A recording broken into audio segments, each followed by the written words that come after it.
जी, अस्सलाम वालेकुम। कैसे हैं आप सब ठीक हैं? ये हम डिस्कस कर रहे हैं आपका चैप्टर 7 इनकम फ्रॉम बिज़नेस। इसमें हमने काफ़ी इम्पोर्टेंट टॉपिक जो आपका पेपर के हिसाब से है, वो स्टार्ट किया हुआ था इनएडमिसिबल डिडक्शन। इसके हमने लास्ट लेक्चर में फर्स्ट 4 पॉइंट्स फर्स्ट 5 पॉइंट्स हमने डिस्कस किए थे एंड आज के इस लेक्चर में जो हमारे ये येलो हाइलाइटेड पॉइंट्स हैं, ये हमने डिस्कस करने हैं।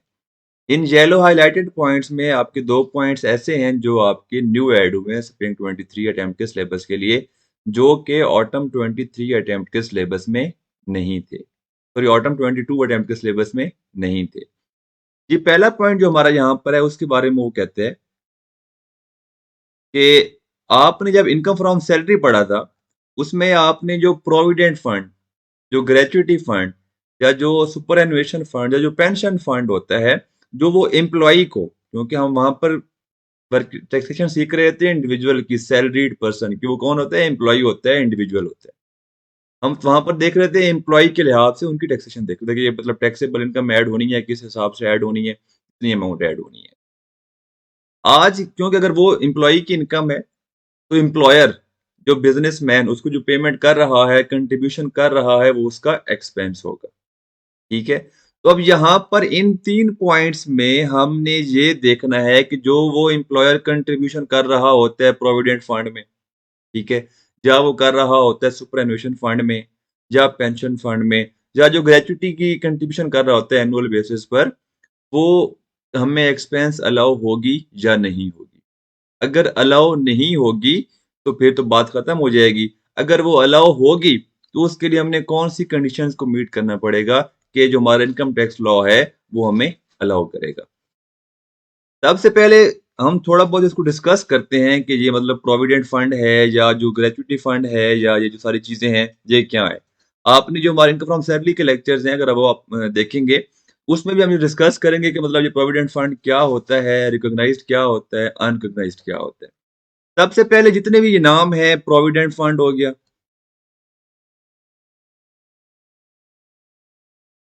उसके अलावा ये हो गया साथ में ग्रेच्युटी फंड, फिर हमारे पास है पेंशन फंड, या फिर हमारे पास है सुपरएनुएशन फंड, और कोई जो पोस्ट एम्प्लॉयमेंट जो बेनिफिट वाला जो हमारे पास फंड है, कोई ऐसी स्कीम है, कोई एम्प्लॉयर ने बिजनेस ने चलाई हुई है, वो इसमें फॉल करेंगी। अब आपका जो एफबीआर है, इन फेडरल बोर्ड ऑफ रेवेन्यू, उसने क्या कर दिया है, कुछ रूल्स बता दिए हैं, प्रोसीजर्स बता दिए हैं। उसके तहत वो कहता है कि आप जो भी पोस्ट एम्प्लॉयमेंट स्कीम आप यूज कर रहे हैं, या तो एक बिजनेस की ग्रेच्युटी होगी या उसका प्रोविडेंट फंड होगा। ठीक है? तो अगर आपका प्रोविडेंट फंड है, या आपका ग्रेच्युटी फंड है, ठीक है, या आपका पेंशन फंड है, या आपका सुपर एनुएशन फंड है, ये आपने हमारे साथ एफबीआर के साथ क्या करवाना है? रिकॉग्नाइज करवाना है। मतलब क्या हुआ इन सिंपल वर्ड्स? आपने अपने प्रोविडेंट फंड को, ग्रेच्युटी फंड को या सुपरएनुएशन फंड, जो भी आप यूज कर रहे हैं, आपकी जो स्कीम है, आपने उसको हमारे साथ रजिस्टर करवाना है, रिकॉग्नाइज करवाना है। उसके एफबीआर ने रूल्स बता दिए हैं, क्या प्रोसीजर्स हैं, वो हमारे सिलेबस में नहीं है। बस जो कंपनी, जो बिजनेस अपना जो ये पोस्ट एम्प्लॉयमेंट बेनिफिट जो फंड है, अगर वो एफबीआर के साथ रजिस्टर करवा लेती है आसान अल्फाज में, उसको हम कहते हैं recognised provident fund, recognised gratuity fund, recognised superannuation fund. जब हम पेंशन की बात करते हैं, तो उसको एफबीआर कहता है अप्रूव्ड पेंशन फंड। ठीक है? Pension fund. अब अगर एक प्रोविडेंट फंड है, अगर वो रिकॉग्नाइज्ड है, रजिस्टर्ड है, उसको हम क्या कहते हैं? रिकॉग्नाइज्ड कहते हैं। अगर एक बिजनेस है, उसने अपने प्रोविडेंट फंड को एफबीआर के साथ जो गिवन रूल्स के अंडर रजिस्टर नहीं करवाया, उसको हम क्या कहेंगे? Unrecognised provident fund, unrecognised gratuity fund, unrecognised superannuation fund and unapproved जो आपका है पेंशन फंड। ये थी दो टर्मिनोलॉजी, जो डिफरेंस था इनके अंदर, जो आपको समझ आ गया होगा। अब हम पॉइंट्स की तरफ जाते हैं कि उन पॉइंट्स में वो क्या कह रहा है। लॉ स्ट्रेट फॉरवर्ड कह देता है, income tax law straight forward कह देता है कि अगर आपने कोई कंट्रीब्यूशन अब जहां पर एक और टर्म है कंट्रीब्यूशन और क्या कहते हैं पेमेंट की, कोई भी फंड हो। अब ये जो प्रोविडेंट फंड की नेचर क्या है, प्रोविडेंट फंड में क्या होता है, इसमें होती है कंट्रीब्यूशन ऑन एनुअल बेसिस या मंथली बेसिस। कंट्रीब्यूशन किस तरह से होती है कि एम्प्लॉयर क्या करता है, एम्प्लॉय की सैलरी में से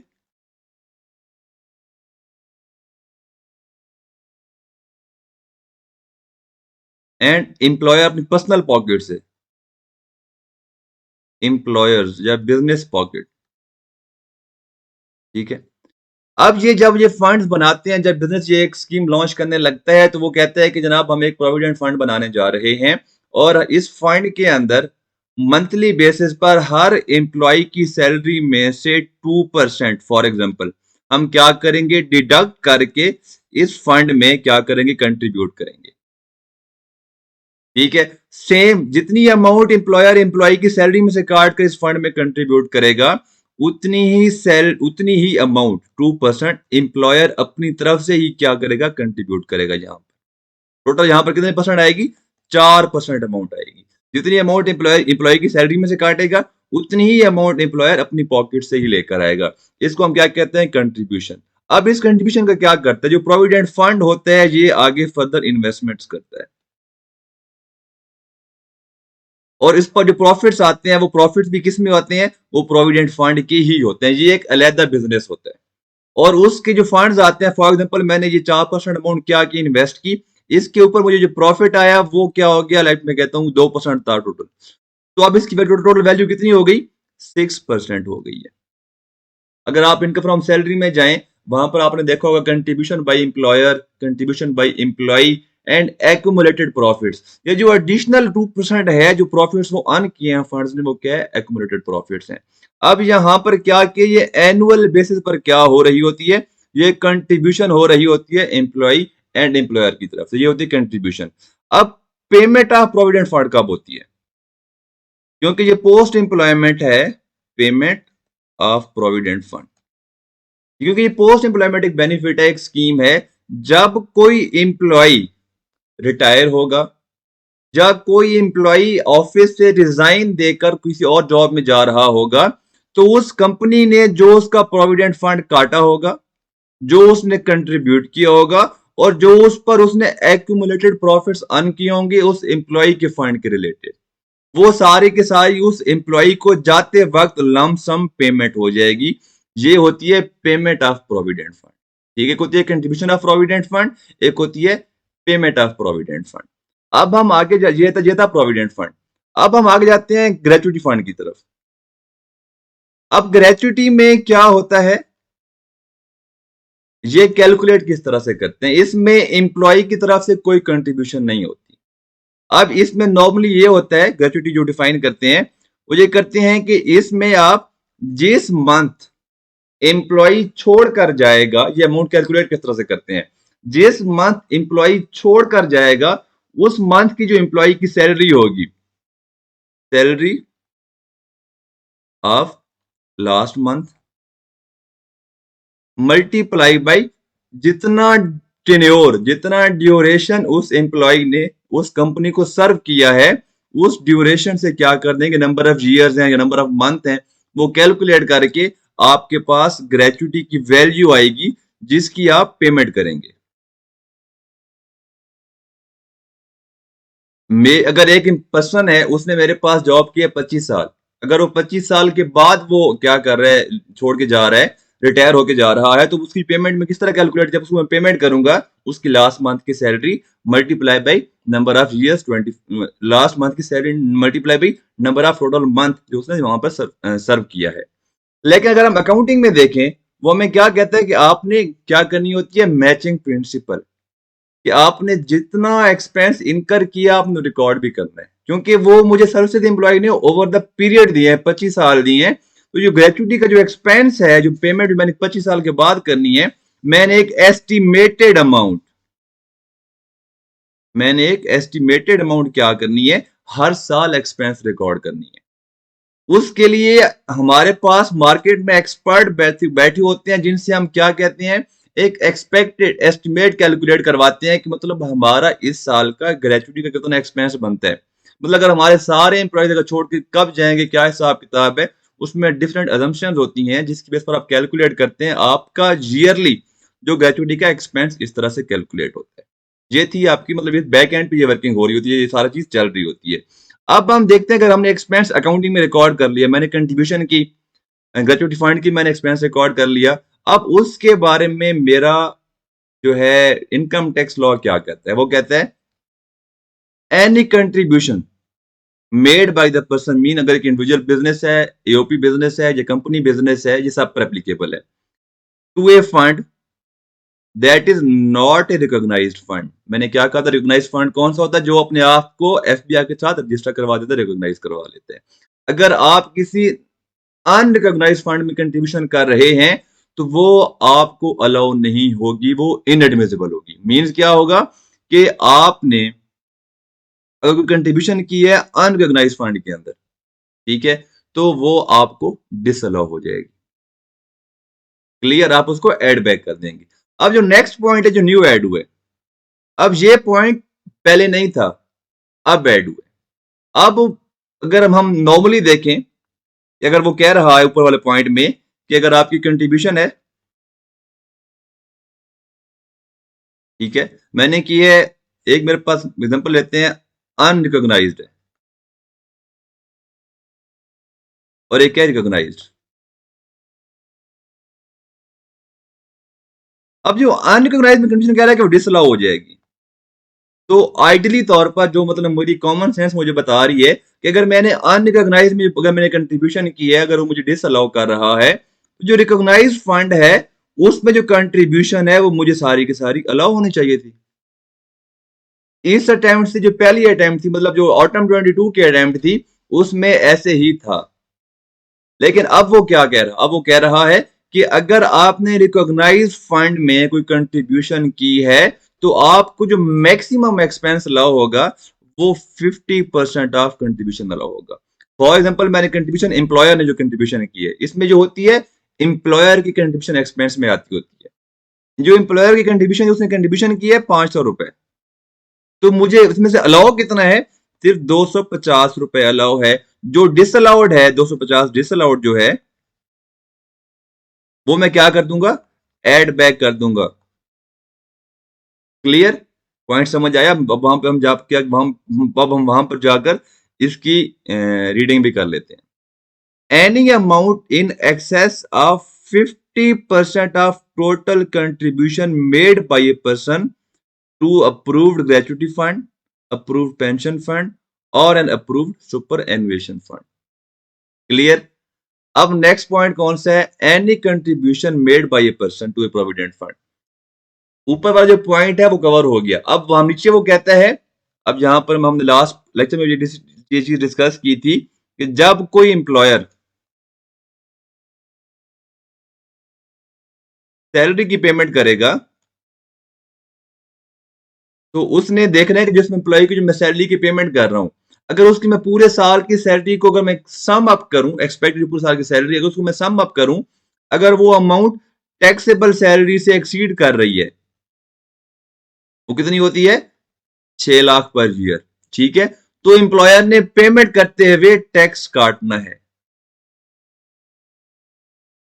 तो एम्प्लॉयर ने क्या करना है, पेमेंट करते हुए टैक्स काटना है।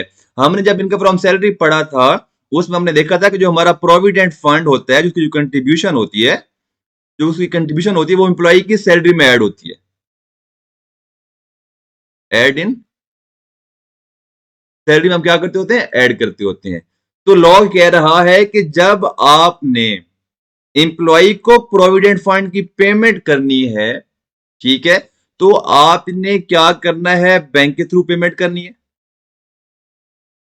एंड अगर उस पर कोई एप्लीकेबल है, एप्लीकेबल विद होल्डिंग है, अगर आपने कोई टैक्स काटना है लॉ के मुताबिक, अगर ऐसा कोई प्रोविजन है जो उसको कह रही है कि आपने टैक्स काट के पेमेंट करनी है, तो आप अगर टैक्स काट के पेमेंट करते हैं और बैंक के थ्रू पेमेंट करते हैं, तो फिर आपको प्रोविडेंट फंड की जो कंट्रीब्यूशन है, अप्रूव्ड पेंशन फंड की जो कंट्रीब्यूशन है, सुपरएनुएशन फंड की जो कंट्रीब्यूशन है, वो आपको अलाउ होगी। क्लियर। ये आपके जो पॉइंट्स थे 3, ये आपने पढ़ लेने हैं। कोई कंफ्यूजन हो, कोई मसला मसाइल हो, तो आपने कमेंट्स में पूछ सकते हैं। वीडियो की डिस्क्रिप्शन में मेरा यूट्यूब सॉरी फेसबुक प्रोफाइल का लिंक गिवन है, आप वहां पर पूछ सकते हैं। इंस्टाग्राम का लिंक गिवन है, वहां पर भी पूछ सकते हैं। अब जी next point, AOP partnership. Law कहता है कि कोई पार्टनर, हम अकाउंटिंग में क्या करते हैं नॉर्मली, अगर आपने पार्टनरशिप अकाउंटिंग पढ़ी हुई है, अगर पार्टनर ने कोई लोन दिया हुआ है, लोन टू बिजनेस, जाहिर सी बात है पार्टनर क्या कर रहा होगा, उस पर इंटरेस्ट ले रहा होगा। तो बिजनेस ने क्या एंट्री की होगी, बिजनेस ने इंटरेस्ट एक्सपेंस डेबिट, और क्रेडिट क्या किया होगा, या तो कैश क्रेडिट किया होगा या पार्टनर कैपिटल अकाउंट क्रेडिट कर दिया होगा। अगर उसने, नॉर्मली बिजनेस में ये होता है कि अगर आपने जो आप इंटरेस्ट ऑन कैपिटल भी ले रहे होते हैं, ठीक है, इंटरेस्ट ऑन कैपिटल,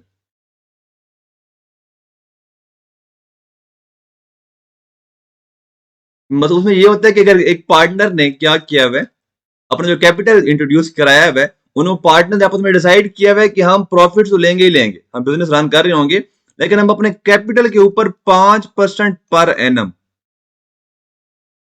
कैपिटल के ऊपर इंटरेस्ट भी लेंगे। उसके ऊपर एंट्री क्या करेगा, इंटरेस्ट एक्सपेंस वो डेबिट कर देंगे, उन्होंने किया होगा, और कैपिटल अकाउंट उन्होंने क्या कर दिया होगा, क्रेडिट कर दिया होगा, या उन्होंने कैश पेमेंट जो ली होगी वो उन्होंने क्रेडिट कर दी होगी।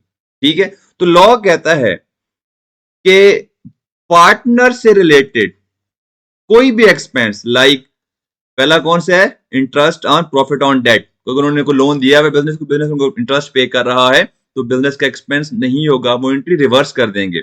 सेकंड थिंग, अगर उन्होंने कोई डील करवाई, एक पार्टनर था, एक पार्टनर उसने एक डील करवाई बिजनेस की, बाकी 5 पार्टनर भी थे, तो उसने क्या भी मैं अपना कमीशन लूंगा, 2% ऑफ डील, 3% ऑफ डील, ठीक है। तो लॉ कहते हैं जो उसने कमीशन ली होगी, जो आपने अपने प्रॉफिट एंड लॉस में एक्सपेंस बुक किया होगा, वो भी आपको अलाउ नहीं है, आप उसको एड बैक कर देंगे। थर्ड वन कौन सा, वो कहते हैं कि अगर आपने कोई इंटरेस्ट ऑन कैपिटल लिए, वो भी आपको अलाउ नहीं है, आपको डिसअलाउ, आप वो एड बैक कर देंगे। फोर्थ है सैलरी, ठीक है, अगर कोई पार्टनर सैलरी ले रहा है तो वो भी आपको डिसअलाउ है, आप वो एड बैक कर देंगे, आपको अलाउ नहीं है। अगर किसी पार्टनर के जो बच्चों की फीस बिजनेस के पैसों में से कर दी, उन्होंने एक्सपेंस बुक कर दिया अपनी प्रॉफिट एंड लॉस में, जो पर्सनल एक्सपेंसेस हैं पार्टनर्स पार्टनर्स के, वो भी आपको अलाउ नहीं है, आप वो एड बैक कर देंगे। ये जो पॉइंट था, ये पॉइंट एप्लीकेबल है सिर्फ एओपी के ऊपर, ठीक है। अगर हम बात करते हैं सोल प्रोप्राइटर की, same for sole proprietor, sole proprietor को भी अलाउ नहीं है कि वो अपने पर्सनल एक्सपेंसेस क्या करे, जहां पर एज एक्सपेंस क्लेम करे बिजनेस के अंदर, ठीक है। ये पॉइंट था आपका, ये वाला same, paid by an person to member of association, ठीक है, उसको हम क्या कहते हैं, पार्टनर कहते हैं। नेक्स्ट ये पॉइंट बहुत इंपॉर्टेंट है। अब आपने सारे पॉइंट्स को आपस में लिंक करना है। अगर आप उसको में पॉइंट्स को लिंक करना स्टार्ट कर देते हैं, आपको समझ आ जाती है, फिर आपके पेपर पास करना आसान हो जाता है। अब यहां पर लॉ कह रहा है, ठीक है, कि एक सैलरी है, सैलरी आपका एक्सपेंस, आपके पास 1000 एम्प्लॉय हो सकते हैं, आपके पास एक एम्प्लॉय भी हो सकता है, आपके पास 10,000 एम्प्लॉय भी हो सकते हैं। लॉ कहता है कि आप अगर 25,000 तक जो पेमेंट है, एक्सीडेंट, हाँ जी, आप 25,000 या उससे कम की अमाउंट, 25,000 और लेस देन 25,000, इसकी आप कैश पेमेंट कर सकते हैं। मतलब 25,000 या लेस देन 25,000 की आप कैश पेमेंट कर सकते हैं। अगर आपने किसी एक एम्प्लॉई है, उसकी सैलरी है 25,000, सॉरी 25,001 रुपया, मतलब 25,000 से अगर 1 रुपया भी ऊपर है, तो उसमें आपने पेमेंट करनी है through cross cheque. Cross cheque में ये होता है कि आपके अकाउंट से पैसे विड्रॉ होकर आपके जो एम्प्लॉय का अकाउंट है उसमें जाकर डायरेक्ट क्रेडिट होते हैं। मीन वो ट्रांजैक्शन दोनों अकाउंट्स में एट ए टाइम ट्रेस हो सकती है कि किस अकाउंट से किस अकाउंट में पैसे गए हैं। अगर आप क्रॉस चेक से नहीं कर रहे, तो आप अपनी मोबाइल ऐप से ऑनलाइन, ठीक है, उसके अकाउंट में डायरेक्ट ट्रांसफर करेंगे। मीन्स इसका पर्पज ये है कि मतलब दो ट्रांजेक्शन को हम दोनों बैंक्स में ट्रेस कर सकें। तो अगर आप क्रॉस चेक के थ्रू पेमेंट नहीं करते, तो आपको वो एक्सपेंस डिसअलाउ हो जाएगा। अब यहां पर एक पॉइंट है कि मैंने पेमेंट की है टोटल, मेरे पास जो एक्सपेंसेस थे, 5 एम्प्लॉई हैं। एक एम्प्लॉय की सैलरी है 70,000, एक एम्प्लॉय की सैलरी है 65,000, एक एम्प्लॉय की सैलरी है 40,000, और एक की है 30,000, और एक की है 25,000। अब मैंने कैश पेमेंट की है इसको एंड इसको। इसको मैंने पेमेंट किया है बैंक के थ्रू, इसको मैंने पेमेंट किया है बैंक के थ्रू, इसको मैंने पेमेंट किया है बैंक के थ्रू। टोटल अमाउंट ये बनती है 2,20,000। अब अगर वो क्वेश्चन में कहता है कि आपकी टोटल सैलरी एक्सपेंस जो ऊपर एक्सपेंसेस में गिवन है 2,20,000 रुपए है, इसमें से एक सैलरी 70,000 रुपए की एंड एक है 25,000 रुपए की, जो आपने पेमेंट किया है कैश में। तो इसका क्या मतलब, हमने क्या ट्रीटमेंट करना है? 25,000 हमें अलाउड है, हम पे कर सकते हैं कैश में, तो ये हमारा अलाउड एक्सपेंस होगा, ये मैंने एड बैक नहीं करना। अब जो नेक्स्ट है वो है 70,000 रुपए। अब ये मैंने 25,000 से अबव है, जो मैंने कैश में पेमेंट नहीं करनी थी, मैंने बैंक के थ्रू पेमेंट करनी थी। तो ये 70,000 रुपए है, ये मैं एड बैक कर दूंगा, ये वाली अमाउंट 70,000 रुपए।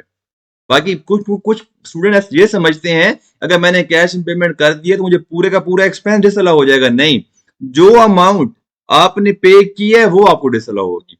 70,000 आपको क्या हो जाएगा? डिसअलाउ हो जाएगा। ये नेक्स्ट पॉइंट है। इसमें ये होता है कि वो कहना ये चाह रहा है कि अगर कोई आप कैपिटल नेचर का एक्सपेंडिचर करते हैं, capital nature of expenditure same ही है जो आपने अकाउंटिंग में पढ़ी, मतलब आपको प्लांट एंड मशीनरी परचेज करते हैं, आपको इंटेंजिबल एसेट परचेज करते हैं, आपको सॉफ्टवेयर परचेज करते हैं, कुछ ऐसी चीज परचेज करते हैं, तो लॉ कहते हैं वो आपको डायरेक्ट एक्सपेंस अलाउ नहीं होगा। उसकी भी आप क्या करेंगे? डेप्रिसिएशन एक्सपेंस लेस करेंगे, आप उसकी अमोर्टाइजेशन लेस करेंगे, जो हम अकाउंटिंग में पढ़ते हैं। बस अकाउंटिंग की डेप्रिसिएशन एंड टैक्स की डेप्रिसिएशन जो रूल्स हैं, रेट्स हैं, वो डिफरेंट है। हम जब डेप्रिसिएशन का चैप्टर डिस्कस कर रहे होंगे, हम तो वहां पर डिटेल में डिस्कस करेंगे जी। फिर ये पॉइंट न्यू आपके अकाउंट में ऐड हुई, पहले हम ये डिस्कस करते हैं ये वाला, ये पुराना पुराना पुराना पॉइंट ही है। तो इसमें क्लियर सी बात है, वो ये है स्पेसिफिक टू फार्मास्यूटिकल सेक्टर। इस पॉइंट के लिए सबसे पहले जो बिजनेस क्वेश्चन में गिवन होना चाहिए, आपने देखना है क्या ये फार्मास्यूटिकल कंपनी है।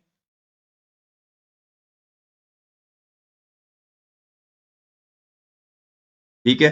फिर जो अगर ये कंडीशन मीट कर रही है, तो क्या ये फार्मास्यूटिकल कंपनी का एडवर्टाइजमेंट एक्सपेंस है, मतलब मार्केटिंग एक्सपेंस है।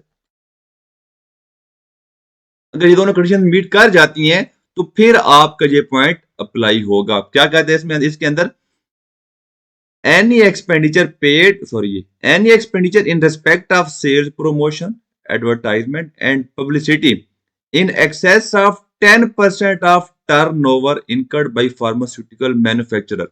और ये सिर्फ एप्लीकेबल है फार्मास्यूटिकल मैन्युफैक्चरर का। अब इसमें थोड़ा आगे थोड़ी डिस्कस कर लेते हैं। जो बिजनेस की टाइप्स होती हैं, काफी सारी होती हैं। नॉर्मली ये होता है जो चेन चल रही होती है, जो होता है मैन्युफैक्चरर, वो किसी भी प्रोडक्ट को मैन्युफैक्चर कर देते हैं, वो आगे वो सेल कर देता है डिस्ट्रीब्यूटर को। ठीक है। डिस्ट्रीब्यूटर्स आगे दे देते हैं होलसेलर को, सेल करते हैं होलसेलर्स को या डीलर्स को, वो आगे सेल करते हैं रिटेलर्स को।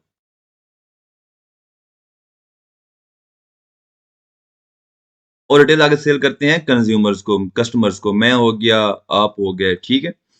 तो ये जो प्रोविजन है ये सिर्फ अप्लाई होगी मैन्युफैक्चरर पर। अगर कोई फार्मास्यूटिकल प्रोडक्ट्स के मैन्युफैक्चरर अपनी जो मार्केटिंग एक्सपेंस है, वो उसको टोटल सेल्स का सिर्फ 10% अलाउ होगा। फॉर एग्जाम्पल, एक कंपनी है एबीसी फार्मास्यूटिकल, मेडिसिन मैन्युफैक्चर करती है, उसकी सेल्स है 1 मिलियन। उसका जो मार्केटिंग एक्सपेंस है वो है 1,20,000 रुपए। ठीक है। तो अब हमने क्या ट्रीटमेंट करना है? मुझे जो एक्सपेंस मार्केटिंग अलाउ है टोटल, वो अलाउ है 10% ऑफ सेल। वो है कितना बनता है, 1 लाख बनते हैं। एक्चुअल कितने, वो है 1,20,000 रुपए। क्योंकि मैंने अपने प्रॉफिट में से लेस किया होगा 1,20,000 रुपए, मुझे अलाउ कितने, 1 लाख है। जो मैंने एडिशनल 20,000 अलाउ किया, लेस किया हुआ है, मैं एडिशनल 20,000 क्या कर दूंगा, एड बैक कर दूंगा। अब इसी के एग्जांपल बनाते हैं। मैं कहता हूं मेरा जो एक्चुअल एक्सपेंस है वो है 80,000 रुपए, और 10% ऑफ सेल्स कितने,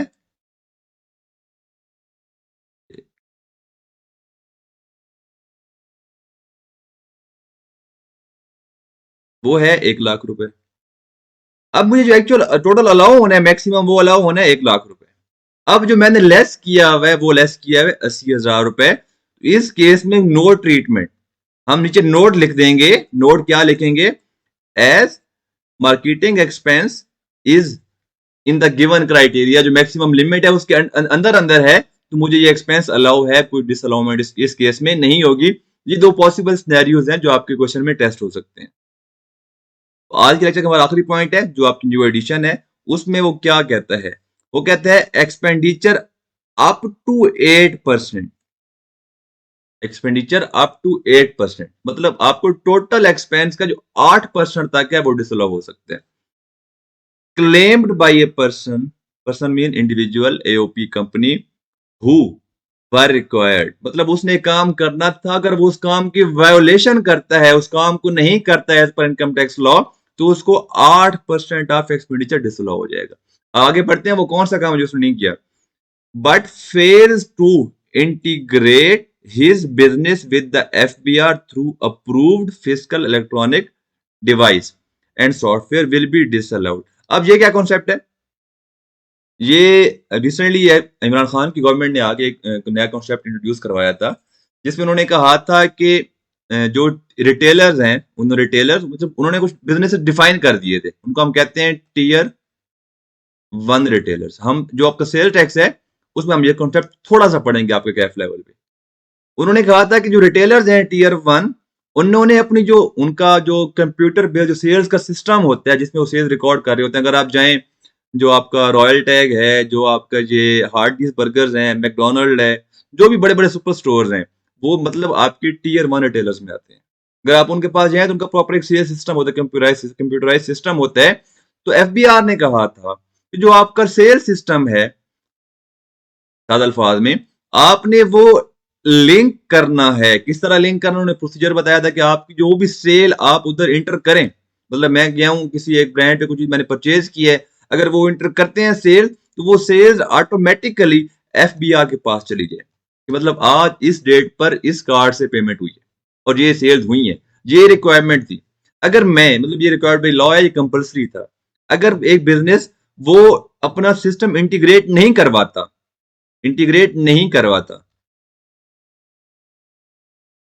आई होप समझ आ रही होगी मैं लिख के आ रहा हूं, अगर इंटीग्रेट नहीं करवाता, तो उस केस में जो टोटल 8% ऑफ जो एक्सपेंडिचर है वो आपको डिसअलाउ हो जाएगा। ये था आपका हमारा आज का लेक्चर। जो हमारे 2 पॉइंट इसमें फर्दर रह गए हैं, जो हमने आगे आगे डिस्कस करने हैं, 2 पॉइंट्स हमारी नेक्स्ट वीडियो में कवर हो जाएंगे, काफी इंपॉर्टेंट पॉइंट्स हैं।